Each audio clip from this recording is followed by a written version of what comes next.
Start recording.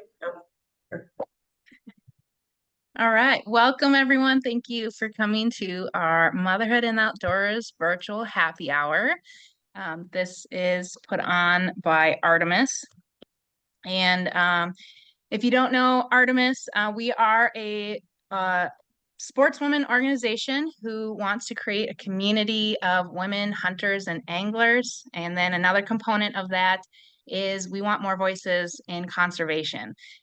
We if we know it and love it, we'll want to protect it. And then that's pretty much where this that full quote, but it's from someone else's teachings that children will not save what they do not love, and they cannot love what they do not know. And we as mothers, of course, play a huge role in what our children learn. And we want to pass down our traditions and all of our hobbies to our kids. And we get to raise the next generation of conservationists. And I think that's one really cool aspect about being a mom is that we get to, raise the future people who are going to protect our lands and our traditions for hunting and fishing. So real quick, hi, I'm Katie. I am the Artemis Ambassador for the state of Indiana. I have two girls. They are 5 and 3. And currently I am all about hiking and fishing and backpacking.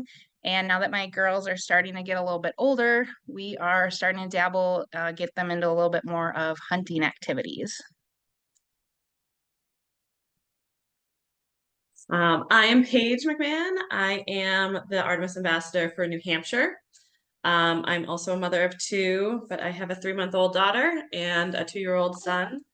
I grew up hunting and fishing, so I am very passionate about bringing other women and the often with women, we are bringing in children as well because we are typically with them. So introducing my children as well as trying to help other women introduce children to the outdoors at a young age. Yeah, and if anyone would like to share what outdoor or sporting activities they like to do or anything that they're looking to get their kids involved, if you want to share that with the chat, we'd love to hear from you to see what you guys are interested in. But otherwise, we'll jump right into it. So before we start talking a little bit about our stories, if you're a new mom or a mom who wants to start getting your kids involved in the outdoors more, you kind of need to figure out how to get outside with them because, of course, anything with children is difficult. And it can seem when you start getting outside with kids, it can seem near impossible at times. I know it did for me as a new mom. There were just some times that it didn't feel like I was going to be able to get outside with my kids at all, especially once I became a mom of two. It just really seemed there were too many hurdles for me to get over at the time to get out. I am a stay-at-home mom, so most of our adventures and hikes were going to happen while my husband was at work. For us to get outside the house, get out of those, the daily grind of being a stay-at-home mom. And so it really, for me, I found I really needed to have a mindset shift. So when I was going to be getting outside with my daughters, I needed to realize that I wouldn't be going as far, I wouldn't be going as fast, and a lot of times I wouldn't even be getting past the trailhead. And I needed to be okay with that. Um, I also needed to, reduce my expectations. For me personally, I, got all excited. I'm going to do this with my kids. We're going to go have these grand adventures. We're going to go on these awesome hikes. And of course, it never happens like you think it's going to. So that was really a big thing to reduce those expectations. If you're bringing your kids along, it's going to look completely different than if you don't be bringing your kids along. So you just always have to be prepared to carry your little ones. So always have some type of carrier to carry them.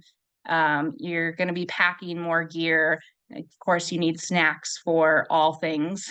Little kids, more snacks, the better for them. Um, but Paige, what have you found to help you get outside with your little ones? Thanks. One of the most important things I've found is just exposing them is enough. Just like you said, sometimes getting to the trailhead is a win. So definitely start small and start with those real, just exposing them to different things. Um, Start where you're comfortable. And so my biggest thing that I've tried to bring into when I'm going to the outdoors, I am not looking to jump into something brand new and bring my kids for the first time. That's way too much. So I'm very used to going on the boat. So it was very natural for me to bring my kids on the boat with me. But I'm not super into like backpacking. It's not something that I would start that I know a lot about. So um, it would be hard for me to jump right into trying to bring kids with that. So yeah, Katie, do you want to kind of Yeah. comment on that? Yeah, you can see all these amazing adventures on social media. And I know everybody goes back and forth on social media how great it is. And yes, it can be amazing because you can, make connections with all these other women and moms doing these things. But you can also see a lot of these pictures and just think, oh, well, I should be doing that with my kids. But for me, like I always tell everyone, like you need to start with what you have and where you are. And I was just talking about a friend that you need to evaluate your own skills and then the skills of your child to determine whether or not that's something you should be doing. So, if ever you were interested in doing backpacking, obviously hiking, you need to start hiking with your kids, having them carry a pack. And then, like you said, you don't really want to bring your kids on the first one. So find a weekend to do it, with just yourself or with some girlfriends or, with your husband, just to start small.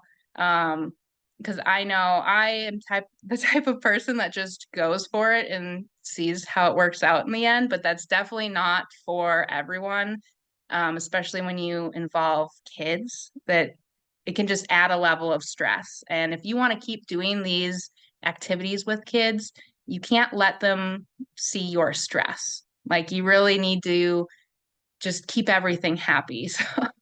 So really like again, you might see some of the pictures that we're going to share, some of the stories that we're going to share tonight and be like, yeah, I'm going to do that. I'm going to jump right into it. But I would just caution you, just take a second, evaluate your own skills, what you've done previously before kids and the skills of your kids. Like if you've never gone hiking with your kids before, but then all of a sudden you think that you're going to go, do a 5 mile hike, I would say you're 99% chance of it not happening, not going well. And it might make you and your kids not want to do that activity again in the future. So you really just got to see what levels you are all at your family and then take baby steps and move forward from there.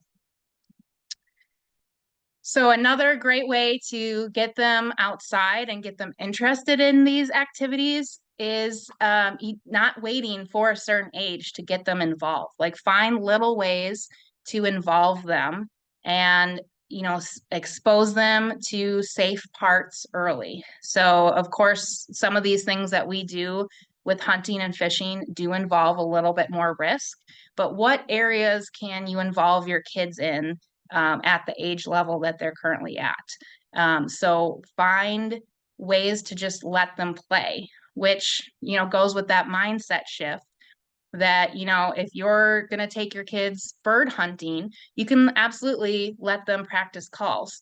Just, don't plan on actually bringing any birds in. And if you get the opportunity that a bird does come in, like how amazing is that for yourself and your child? I know me and my husband were talking this spring on whether or not he wanted to bring our oldest, our 5-year-old, along with him for turkey hunting. And he's just super excited to get our kids out hunting with them. And I said, well, that's pretty early of when, you'd have to get up with her. And she's not, the best person in the morning. She's definitely not an early bird. And so I said, I'm like, that's fine. You can take her, as long as you're prepared to not actually get a turkey. She hasn't yet been exposed to having to sit in one spot for a long period, not making noises. Um, and, as soon as she'd see that turkey call, she'd want to be using it. So I kind of just, you're really excited to start involving them on this thing. Just, you have to remember that if you're bringing them along, don't plan on seeing any wildlife. And then when it does happen, it just makes the day so much more magical and they want to keep doing it.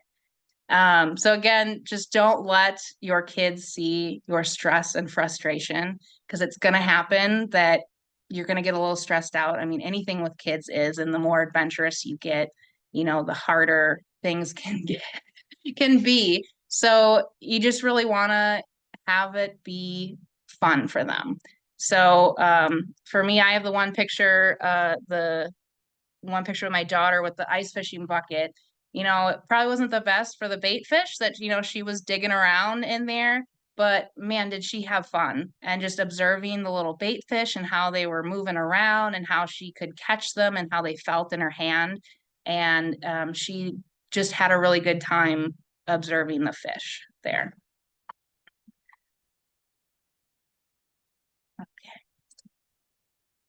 So of course, with getting our kids out, like I said, when we start doing these more adventurous activities, there's always going to be a safety component. So always be having conversations with safety around your kids at a level that they're going to understand. So when we are, we're going in the canoe, we always have life jackets. They're always wearing them, even if they think they're gonna, be going in the boat. The life jacket is on. With that, we also started our kids in swim lessons pretty much at 6 months when our local YMCA would take them. Well, we were with them at 6 months, but so we are, we're big people on the water. So we said, okay, well, we need to get our kids in swim lessons because we're going to be on boats. We're going to be in the water a lot for the summer. We need them to start learning how to swim. Always wearing hearing protection. Of course, finding hearing protection that is actually going to fit them properly is a big thing. Always wearing helmets. If you're going on any kind of ATV or anything, like always just have these things on. And another thing that we did, because we were going to be on the canoe a lot, we actually practiced tipping the canoe. We were where I could stand and my husband was in the boat, and we practiced what it would be like if the canoe tipped, just so the girls could see what it would be like. So to try and reduce any panic they would have if the canoe did tip, as well as I made a plan with my husband that we said, because we were going to go on a canoe camping trip, we said, okay, if the canoe tips, I'm in charge of getting the kids, and then you're in charge of getting the gear and making sure the canoe rights itself again. So just making a plan if you're doing something more in like the backcountry, just always having a plan with your kids involved. What about you, Paige? So as I said, we also spend a lot of time on the boat. So we have a lot of like boating specific rules as well. And that's where we have most often brought our children so far. So one of our big rules is that, kind of like you said, echoing, if they are on the boat, they leave their life jacket on. And like I know a lot of people when they start introducing kids to the boat, the kid's uncomfortable or I have to give them a snack or something. So I took their life jacket off, and like that is just not even a possibility for us. Like if you are on the boat, the life jacket is on and it stays on. And I was raised this way as well. So my sister and I were both over the age where we had to wear life jackets and would still wear our life jackets because we were so comfortable in them and so used to wearing them that if we were going on the boat, we just grabbed our life jacket and put it on. It wasn't a discussion because it wasn't an option. So really always having that life jacket on. And then between my husband and I, or my parents and I, whoever's on the boat, we make sure one person always has eyes on the kid. you know, someone's job is focusing on the kids when we're on the boat.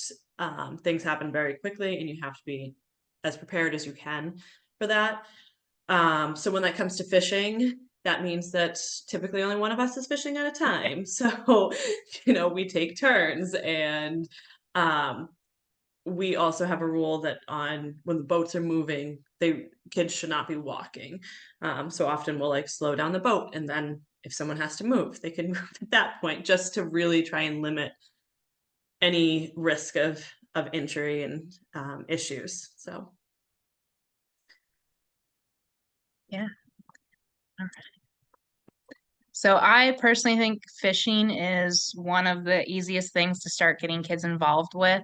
Um, it's just a kind of a low gear needed kind of thing, kind of activity. You know, with hunting, you usually need like certain types of clothes and all the calls and a lot of times decoys for a lot of the hunting. So I think fishing is just so accessible and really easy to get young kids involved. So my two pictures there, let's see, on the left, I believe that is. So I just got into fly fishing. My husband is bringing it back from his college days. So we just wanted to go out. We really didn't have plans on catching anything. It was more of just practicing fly casting. So what we did is it was all sand beaches at the lake we were at. So we actually just brought all the sand and beach toys for our girls, and they got to just play on the shore. And my kids are just add water and they're good to go. So they had so much fun just playing on the shore. Now you'll see one kid is on my back because she did start getting cranky. So I had to carry her along. Like always have some method of carrying your kid. So, I put her in the carrier and she ended up taking a nap. Like I think she probably napped for almost 30 minutes on my back, and I was still able to keep casting. And then my oldest wanted to like come out and watch me and see what I was doing, because there were just some real little panfish that were right up front. And I got that, not one I'm ever going to mount, but it was fun for me as I'm just practicing my casting. And then my daughter got to be there, you know, watching me bring in the fish. And so she thought that was really cool. And the youngest got a nap out of it, and I got to continue continue fishing. So my two pictures are kind of similar. I agree that fishing is just such a great entry point. If you're around the water, it just really is accessible for kids and typically not super overwhelming for parents. Again, if it's something that you are comfortable with going into. So we plan to just keep things short when we're going fishing. We don't bring him or now we have two, but in these pictures, it's just one. Um, we don't bring him if we're going for like a full day of fishing. He's not coming. He's going with a babysitter. We bring the fishing rods on our way out to one of the sandbars, and we stop when we see stripers. And so this was one of those days that we were going to sandbar with him and just saw some stripers and were fishing. And so it's involving them in what is their access point. So he was sitting on my lap. He was happy as can be there. And then once I caught the fish, celebrating those little victories with kids. And as they get older, like letting them reel the fish in. Again, because I grew up in this, like I remember always getting handed the rod when there was a fish on Yes. it. It was so exciting. And just passing that on to your kids, because the excitement is contagious. So really trying to celebrate every one of those exciting victories for kids and for you. Yeah, I remember I normally went fishing with my dad because my mom was not in the outdoor world really at all. And I think between having to bait all our hooks, having to untangle lines, and then handing us the rod when a fish was on. I'm pretty sure when my dad took us out on the boat, like he didn't catch a single fish. But Yeah. it's still memories that I love. And again, it kept that excitement going for me. And I'm continuing on now as an adult and passing it on to my kids. But so ice fishing can seem a little intimidating at times. If this is something that you like doing though, I think it can totally be done with kids. Obviously, by the pictures, I have done it with my kids. And let me tell you, we had so much fun on this trip. And even though my daughter was only, I think about 4 here, um, she still talks about this, 2 years later. She still talks about going ice fishing and ice fishing with grandpa. And it was a lot of work on my end because, again, um, going with kids involves more work. So we were actually with my brother and sister along and my nephew. So we had 3 toddlers along. So it was a lot of things. So we brought, their own chairs for them to sit on so they wouldn't have to, sit in the cold snow or ice. We brought extra blankets for them. We brought lots of things to entertain them. Like we brought a ball for them to kick around on the ice because it wasn't too sloshy or anything. Um, but then they also just found ways to entertain themselves, even just with the ice fishing gear. So you can see my one daughter, she loved that I had pink tip ups. She thought that was so cool that I had pink ones. And, she was just playing around. We didn't have a hook on that one, but she thought it was really cool to see how they worked.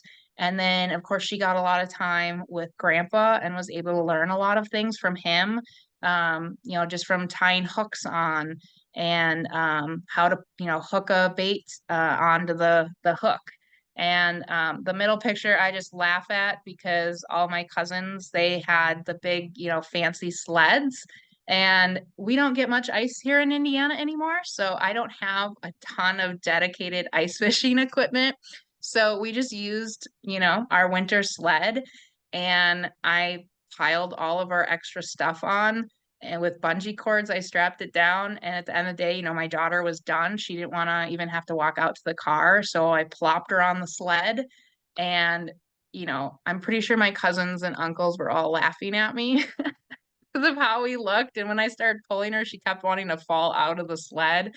But I love this memory, like just everything that happened on this trip. Obviously my daughter is still talking about, going out ice fishing. And you don't have to have all the expensive gear. You can just get away with a lot of stuff that you already have. um, and again, we did bring extra toys for them, but in the end, she just ended up exploring with all the ice fishing gear. When we weren't bringing fish in, she found ways to entertain herself. Um, so Paige, you have a fun ice fishing experience too, right? I do. Um, so I was 9 days overdue with my son, and trying to beat an induction, and the ice had finally gotten thick enough, so we had planned to go on that 9th day. And I woke up and my husband was like, "You ready to go ice fishing?" I was like, "Well, we have started contractions." um, so he's like, "Well, can we still go?" And I was like, they say to keep it moving. So like, yeah, sure, let's go. So we actually went ice fishing the day I was in labor, ice fishing. So the picture on the left, is I was watching my nephews. So that's one of my nephews. There's no pictures of me ice fishing that day somehow, but I was with them. So I had my 2 nephews and my husband and brother-in-law were out ice fishing, and the kids just same thing. They're in a regular sled. They had a ball playing around, getting dragged around in the sled. Um, so shortly after, we left at around noon time, and contractions were increasing. And so I had my son 15 hours later. All And right. then the middle picture is actually 2 weeks later. He was just about 2 weeks old. We went back ice fishing. So I also agree that carrier is the way to go. Always make sure you have one. Yes. So he is bundled up with me in the carrier, and we were out ice fishing and had a great time. I think that day my entire family was with us as well. So I think we had, at that point, I guess 4 kids on the ice with us. And it was just so much fun. And then the last picture on the right too is just this past winter. And my nephew is 12 and my son is 2, and they just love playing with each other. You can see my son has the ice fishing gear in his hand. My nephew was pulling him around in the jet sled. They were playing with bait, doing all of that. Like I also brought toys and things to keep them entertained, but oftentimes just being involved in what you're doing is enough to keep them entertained. Um, so let them play, let them enjoy it. But my one reminder is, so my story of bringing our 2-week-old out ice fishing, remember that everything is not as it seems sometimes. So yes, was I ice fishing with a 2-week-old? Yes, I was. But we have a camp off the ice that's heated, so I could go and take breaks in that. I was also like 20 minutes from my house, so if anything happened, I could get home very quickly. So just a kind of reminder, social media is great. We see a lot of great ideas, but it's not always the whole picture. So don't hold yourself to standards that you see on social media or standards that you see other women doing. And again, this is something that I was comfortable doing, so it was natural to bring a child to. But if you'd never been ice fishing, not where you want to start bringing a child to. Yeah, absolutely. I mean, that goes back to just evaluating your skills and then your kids' skills, and then just seeing what obstacles you have to do those activities. And is it going to be something you're going to be able to get over? And maybe, wait another couple weeks or something and go from there. But yeah. All right. So gear recommendations. But before I mention any gear recommendations, I also just want another reminder that you don't have to wait for any certain piece of gear, any certain, brand of gear. You don't have to wait till you have it all, depending upon the activity you're doing. Obviously, you're going to have to, need certain things for hunting. But a lot of these outdoor activities that you can start getting involved in, getting your kids involved in, don't wait for any specific thing. So when I started, I look back at pictures from when I first started, hiking with my girls. And, if anyone's been in the outdoors world, you probably have heard, don't wear cotton.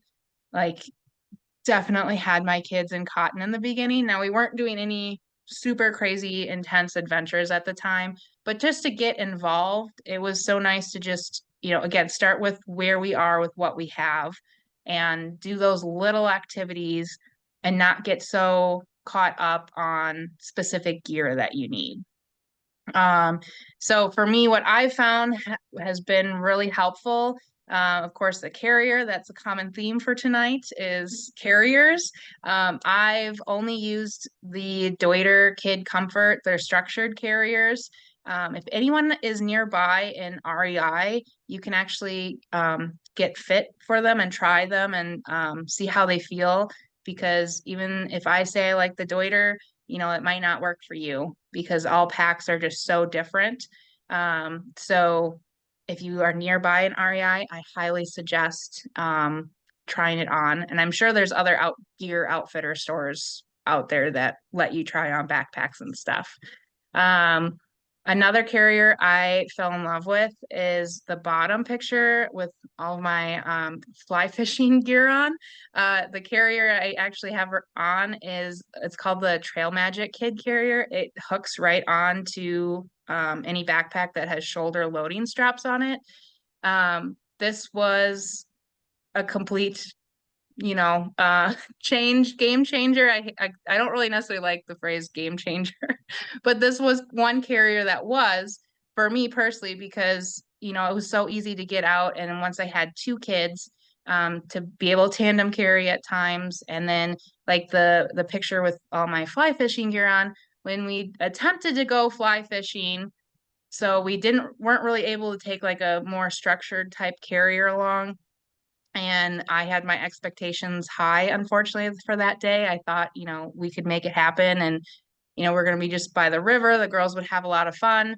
But it did not go very well. So I just had to take one for the team that day, and I headed out. So I didn't even have to take any of my fly fishing gear off. I could just hook the carrier right on to the backpack I already had on and plop her on the carrier, and we were able to hike out without it having to take 5 hours with a, screaming, crying kid. So there's also so many kinds of kids sleeping bags out there. If you want to camp or, backpack, there's a lot of great options for kids sleeping bags out there these days. Paige? Yeah. So again, I recommend a good carrier. I still have very young babies, so I'm still using like soft structured carriers. I also recommend like I've bought in a couple off of Facebook Marketplace so that I can figure out which ones I like. I definitely recommend getting fitted for a like structured backpack. I did not, and I don't love mine. Like it, but I'm also not hiking crazy amounts, so it's fine for what I did. But definitely recommend it fitting for one. Um, but my number one recommendation, if you have young kids, is to get a baby wearing specific coat. So I know that they have like panels that zip in, but I got a full new coat that I'm wearing, the blue one, and it has a zip in panel to go over a baby carrier. It also zips down the back. So if you're wearing a child on the back, you can still have a coat. It makes it so much easier because you don't have to worry about getting yourself dressed, putting a carrier on, getting them fully dressed, putting them in a carrier. Like this winter, I had a February baby, and sometimes I would just put her in her pajamas and we would go out and I would zip her into her coat if it wasn't into my coat, if it wasn't that cold out, instead of getting them fully dressed themselves. So highly recommend a baby wearing coat. There are a couple different options out there. I swear by mine. I also wear it as my primary coat with or without a child on me.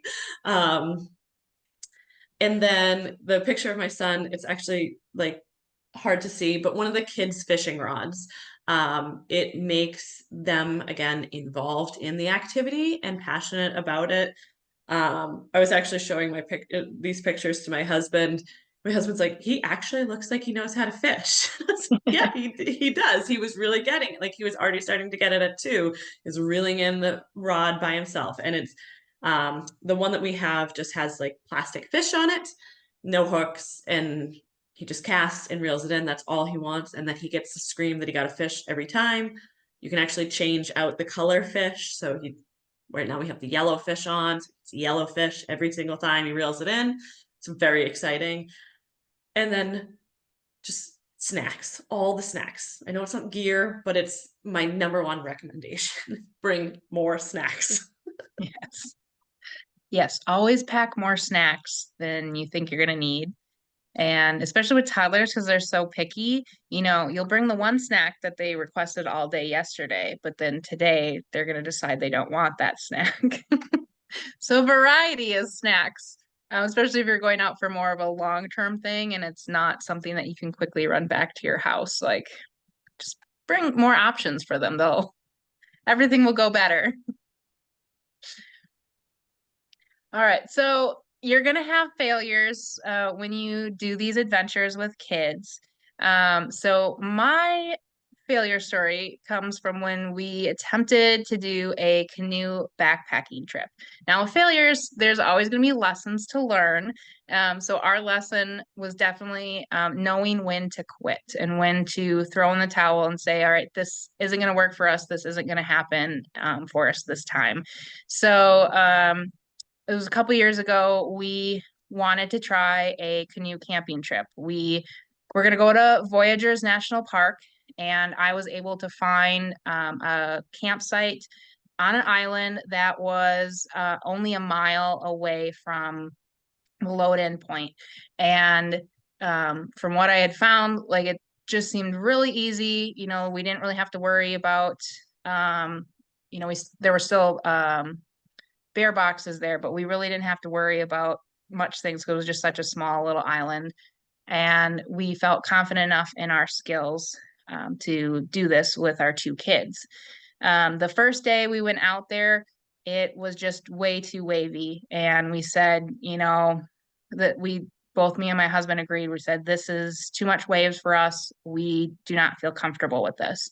So we quick turned plans and found a campsite, just a walk-up campsite real quick that we were able to stop that night. And we said, okay, we'll check it in the morning and see if we can, head out in the morning.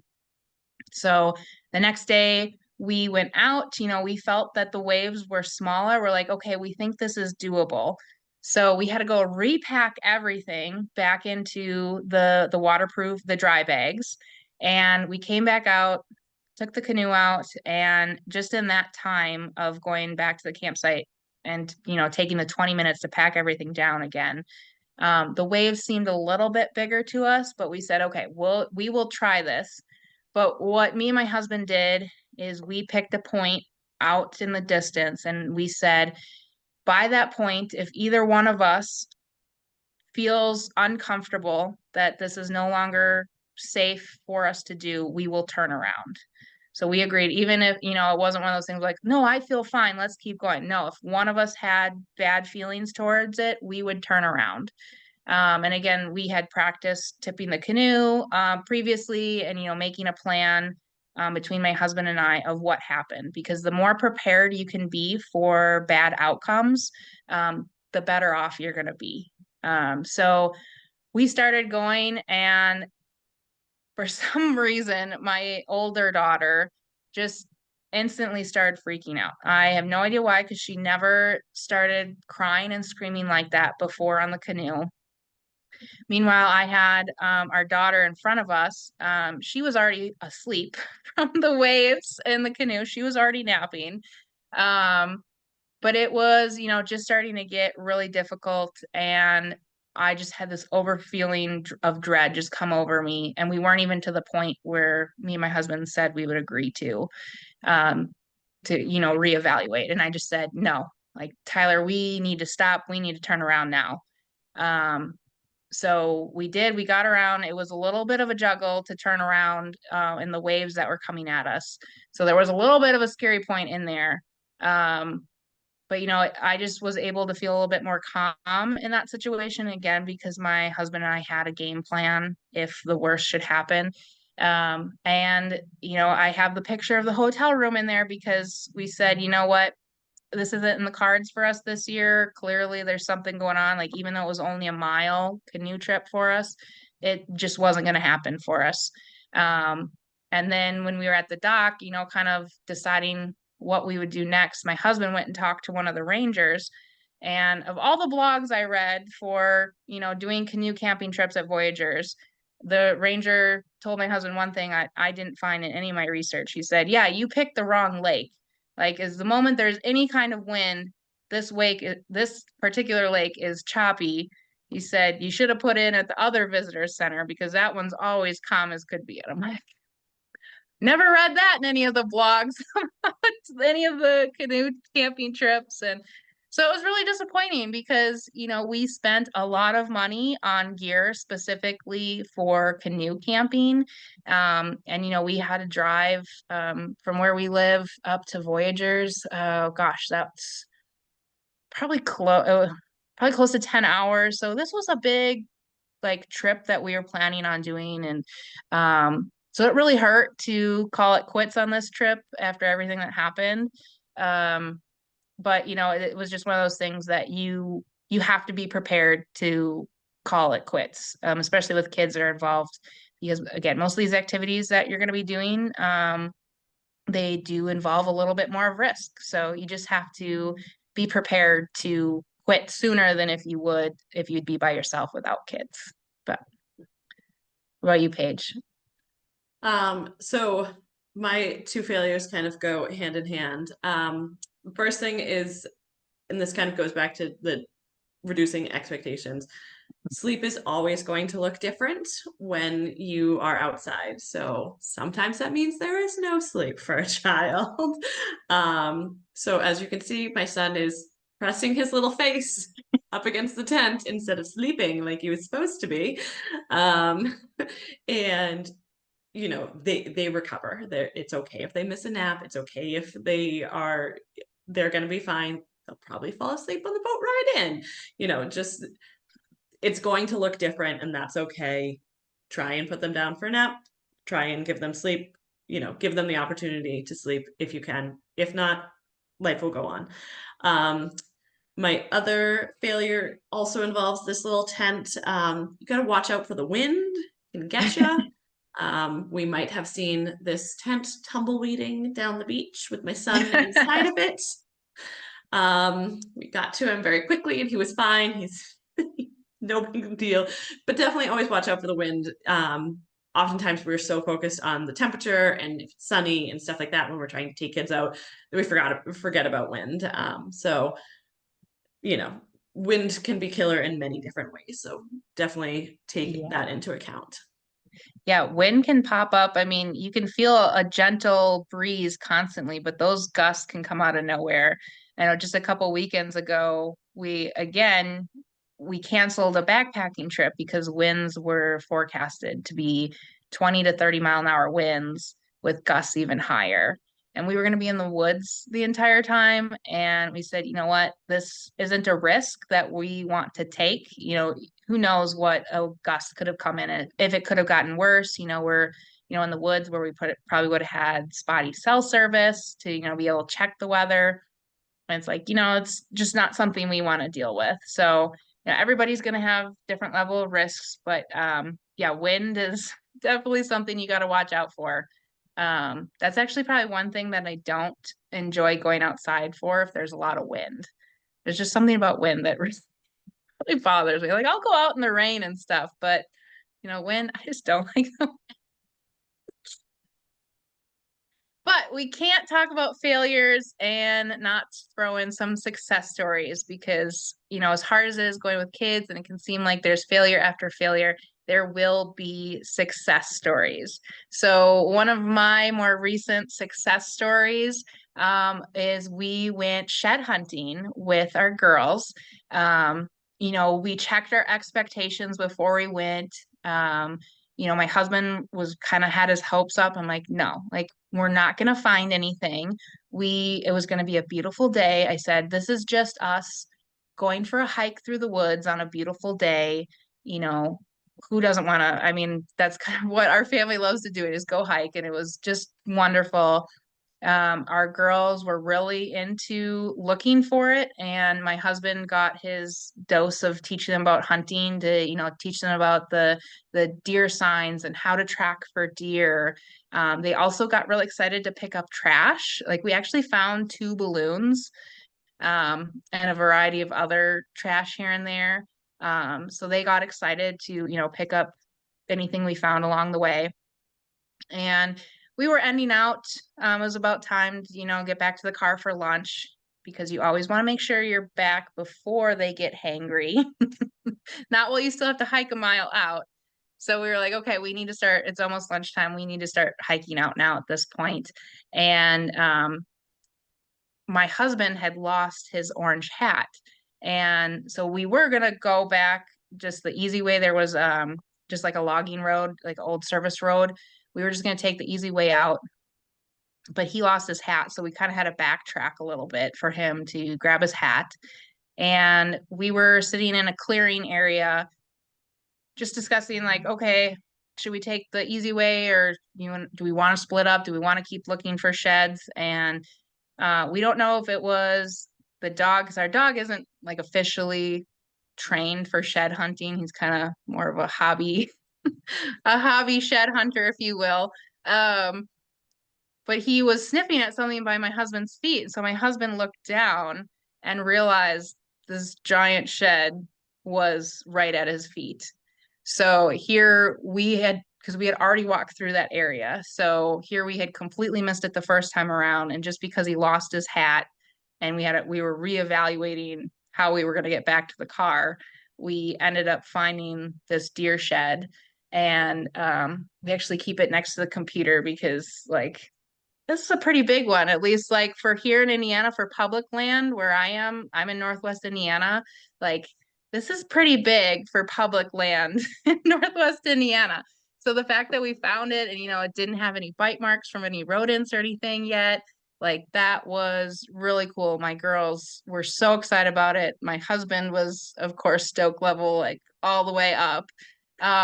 And it was just so great because, we had those expectations checked in the beginning that, we're not going to find anything. It's just going to be a hike through the woods.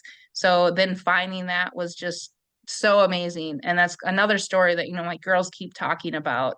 And they're definitely going to be ready to go next spring to do more shed hunting. Yeah, so we again spent a lot of time on the boat. Last summer we were pulling lobster traps as well, which was really fun. Some days were really challenging bringing our son with us, and I was pregnant at the time.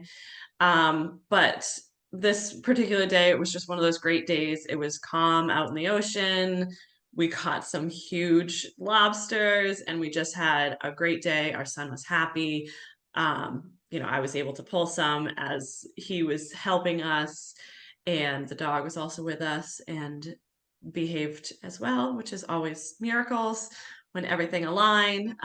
So it was just one of those days where we went into it kind of prepared for anything, and it just worked out. And so as Katie said, sometimes there's failures, but there's also successes, and you just celebrate those and enjoy them when they happen.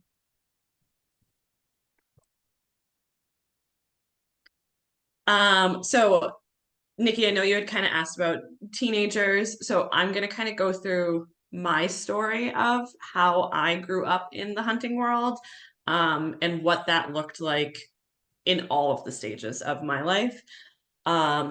So this is kind of the first touching on like the teenage part of it.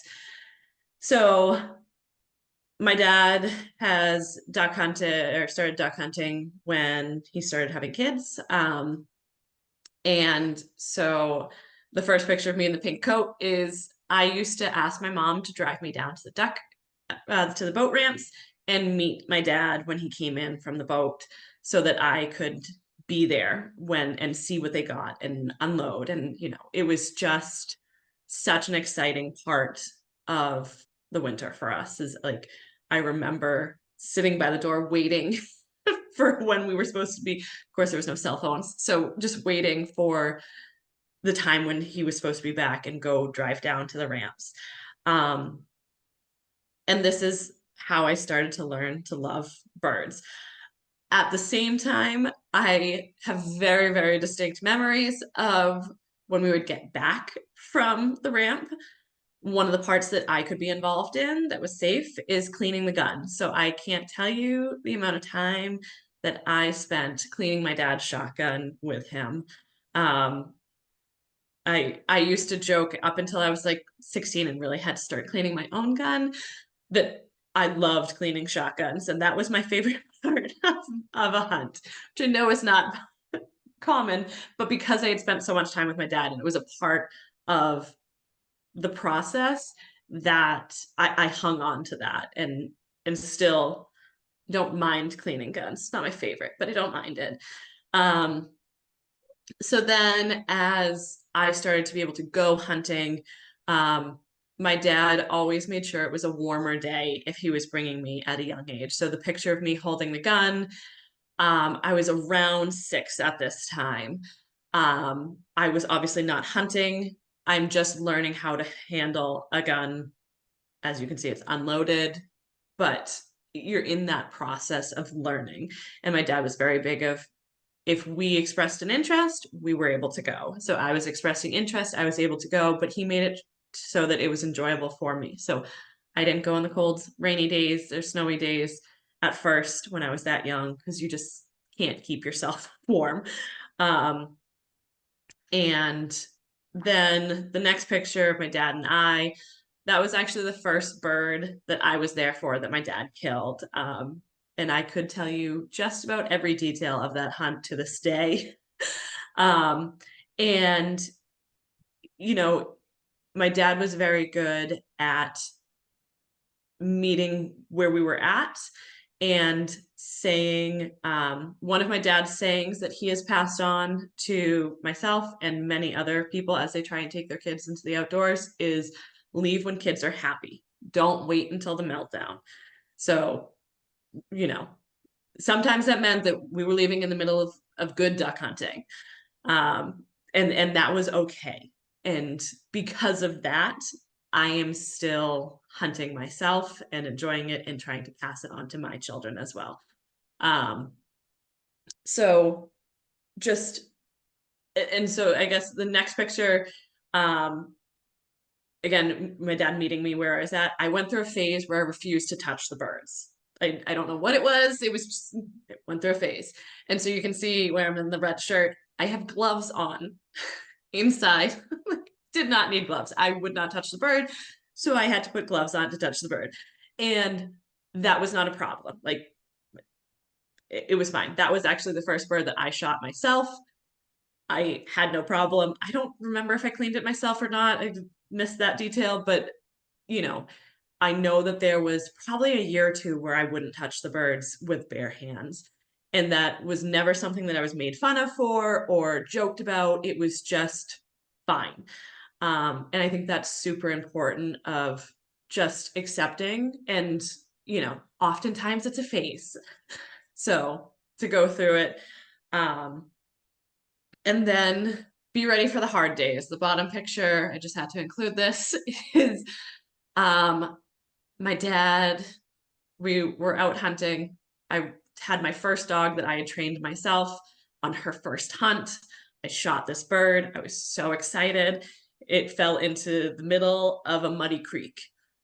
And so we sent the dog went and got it and got stuck in the mud and very stuck. And so my dad's like, stay here. I'm going to get the dog. It's fine. My dad goes in, gets the mud, gets the dog, but I don't listen because what teenager does listen? So I go in too.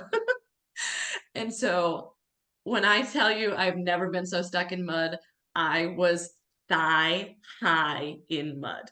And my dad patiently dug me out and had the dog leash wrapped around my feet, pulling my boots out because it was so deep. I mean, it was a nightmare. So if you look, like my dad's hands are gray because we were covered in mud. There was mud everywhere.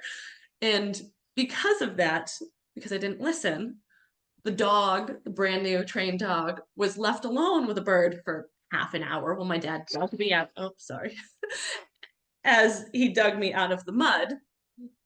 And she decided she didn't like feathers, so she plucked the duck for us. So you can see the duck is not looking its best. So it was just one of those, like, it was a great day, but nothing went right. And you could see the smile on both my dad and I faces. Like, it was a hard day. I'm sure my dad wanted to kill me at one point, but he made it fun, and we still love this hunt and talk about it because it was never like, if I had just listened and stayed on the shore, so much of it wouldn't have happened, and that dog might have actually turned into a hunting dog. But I didn't listen, so and that's fine. And life goes on. It's one of my favorite hunting memories. So, you know, even those hard days are worth it, and always be ready for that. And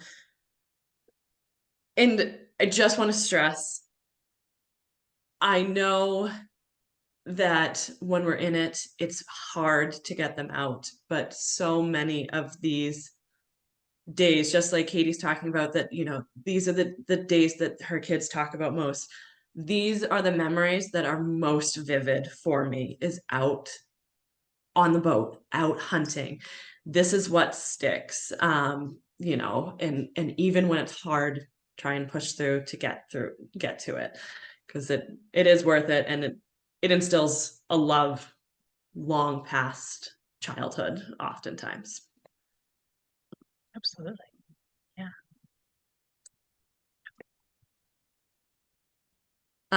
So these are some other moms. This is kind of, again, Nikki talking about,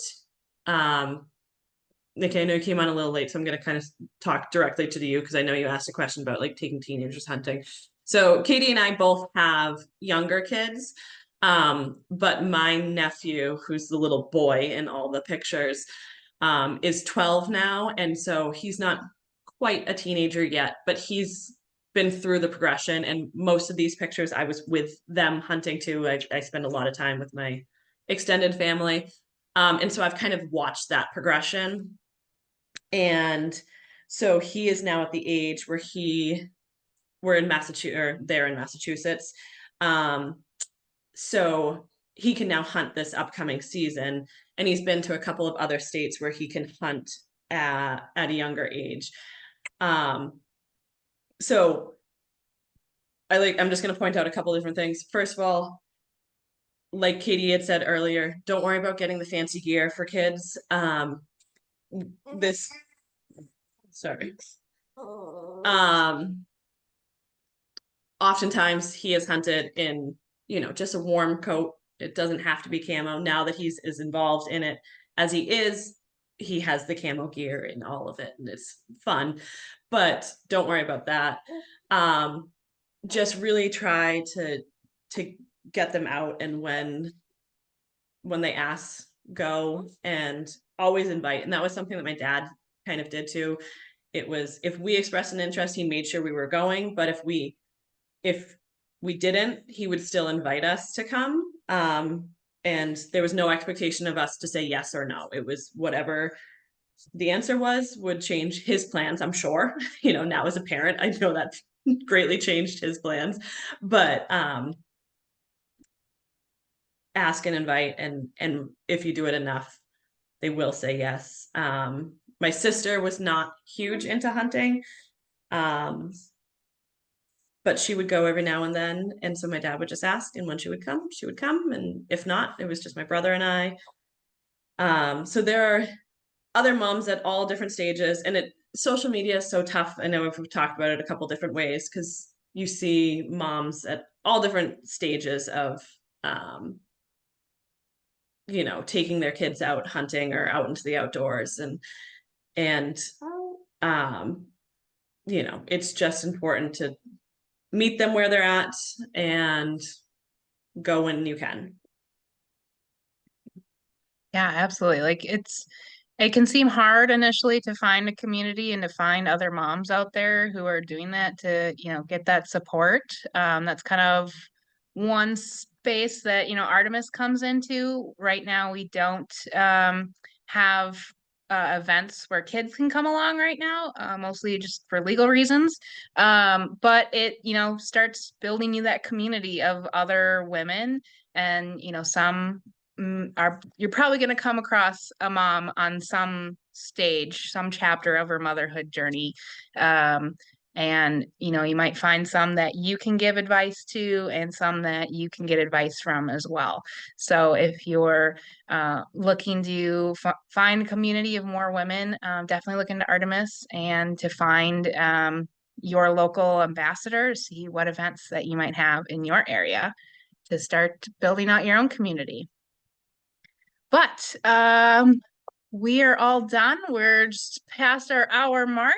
But if anyone has any questions, we would love to hear them, whether you want to ask them or put them in the chat. We would love to hear any questions you have, whether there's a specific activity that you might have, or whatever it might be. We'll see if we can get an answer.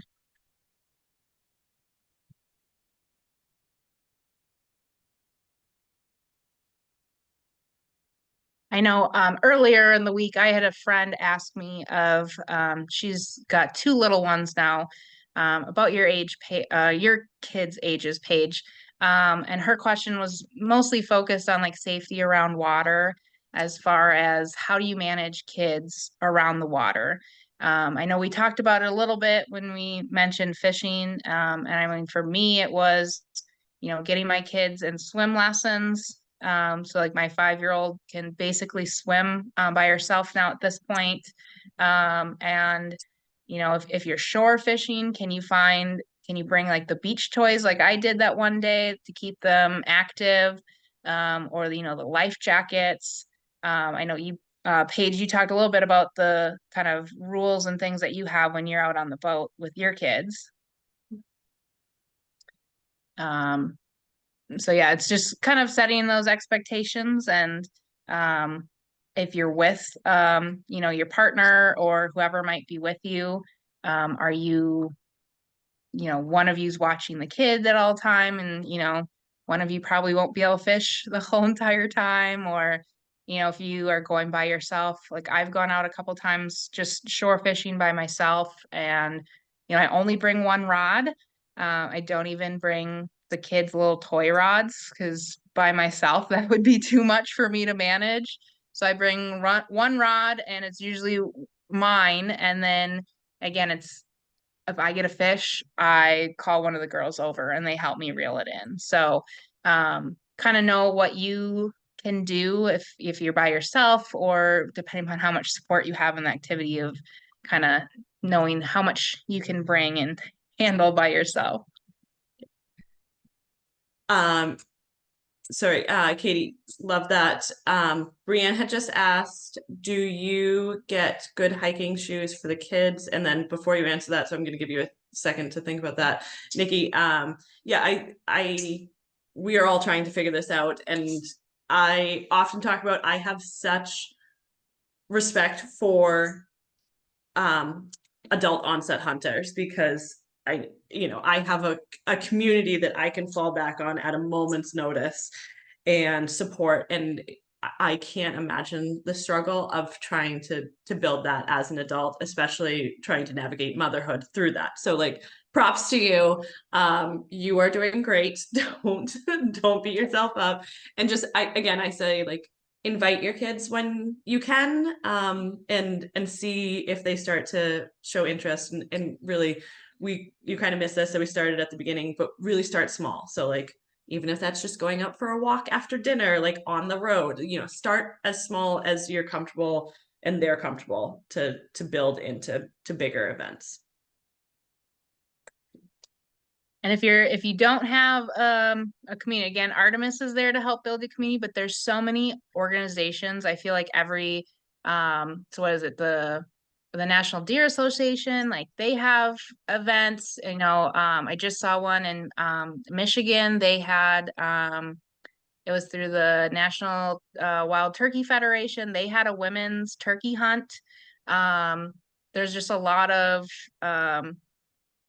groups are looking to increase women involvement, and even kids, because I was learning even in college about in Michigan and Wisconsin, they were getting concerned with the lack of hunters because it just wasn't getting passed down to the next generation for a variety of reasons. And many state DNRs are concerned that we're not going to have enough hunters to properly manage deer populations for one. So there's so many programs out there to get kids and women involved because surprise, we're some of the fastest growing groups getting involved in these sports. So look out there. I don't know what state you're in or anything, but there's just about every organization is trying to get more women and kids involved. So there might be more stuff out there. As for the shoes, I feel like shoes are kind of an interesting topic that is really dependent on what you feel. I don't, maybe I'm looking too much into it. Me personally, I have extremely flat feet and I have a lot of knee injuries because of those flat feet. And some of it is just due to my own body. And I think some of it was also due to the fact of the types of shoes that I wore when I was younger. So I've been a little bit more conscious of the types of shoes that my kids wear. There's all this kind of research out there now that talks about how kids should have really flexible shoes and really wide toe box shoes. Even adults are supposed to have shoes like that. Um, I will say in the beginning, we did not have any special shoes because shoes like that are expensive. And, when a kid's growing in a new shoe size every 6 months or maybe even more, depending upon when those growth spurts hit, shoes can probably be some of the most expensive gear that you're buying for them sometimes. So when I first started out with my oldest, we were just getting used stores or used shoes at the thrift store. They didn't have to be anything fancy. They just, were kind of play shoes that they could get dirty. Now that, hiking and backpacking is kind of our main activities right now for my family, we're willing to invest more into better shoes. So I try and find ones that are, wider toe boxes, that are a little bit sturdy and made for hiking. Like right now, ones that we really like are Keen have a really good one that we use. But yeah, we definitely did not start out there. And if we wouldn't be backpacking and, doing, one of our trips, my 5-year-old did 7 miles in one day. So we really needed to make sure she had good shoes. If we weren't doing that, I don't know if I'd be quite as concerned, maybe just because of my own history with shoes and how many knee injuries I have. But yeah, again, just start with what you have. When you're just starting out hiking, you don't need any certain shoe. And then, as you pick it up, then maybe if that's going to be your family's hobby, then look into it. But yeah. Is there anything else, Paige? Yeah, Nikki was just saying that you took your daughter out squirrel hunting, which is awesome. That's so exciting. And again, I'm sure those are memories that she's going to hold on to forever. So just keep doing that. And yes, again, I think the biggest thing is invest in what you are spending the most time with what you can. So, as I talked about, I'm not really that big into backpacking. So like I have plenty of like the thrift store play shoes. This is what my son is wearing, and like that's enough for right now. But yeah, but I spend money on life jackets and things around the water because that's what I spend a lot of time doing. So, and again, it's don't compare to what we're here to help, and we want to kind of give our 2 cents on what has worked and what hasn't worked for us, but don't ever feel the need to like compare. Every person is on their own journey, and every mother is certainly on their own journey, as we all know. So yeah, any other questions?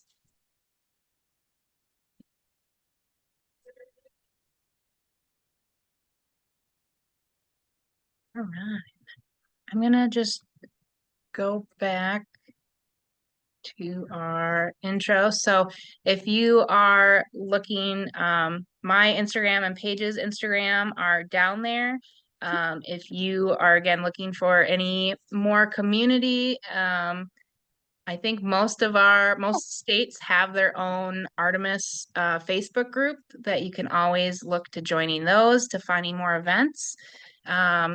And again, don't wait for any particular gear or anything. Like just again, start with where you are, start baby steps.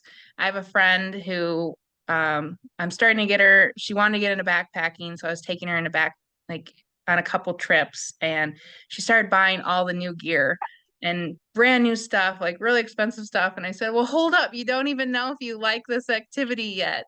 So just don't be afraid to just slow down and make sure you like something. If it's something brand new, like if you haven't done it before, just make sure it's something you like before you put a lot of money into it.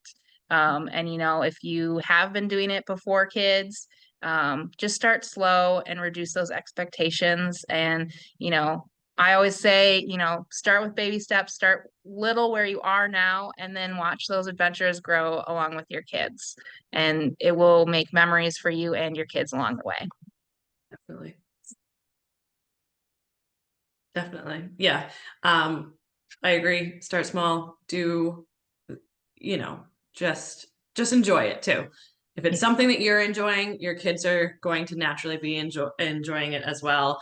And, their excitement's going to build on your excitement. Your excitement's going to build their excitement. And so it is like this super fun loop. But again, don't get into the negative spiral of that. You know, sometimes it goes the other way too. So just kind of watch for that. But really, we're so glad you guys came. Feel free to connect with us. Definitely look out for the Artemis events and things. And we hope you learned some stuff. Yeah. Thank you everyone for joining us. Wow, Brienne, that is impressive. Sorry, Katie, she just said that they took 80 preschoolers out canoeing with adults. Ooh, wow. That's a lot. All right. Well, if there isn't anything else last minute, because my kids just walked in the door.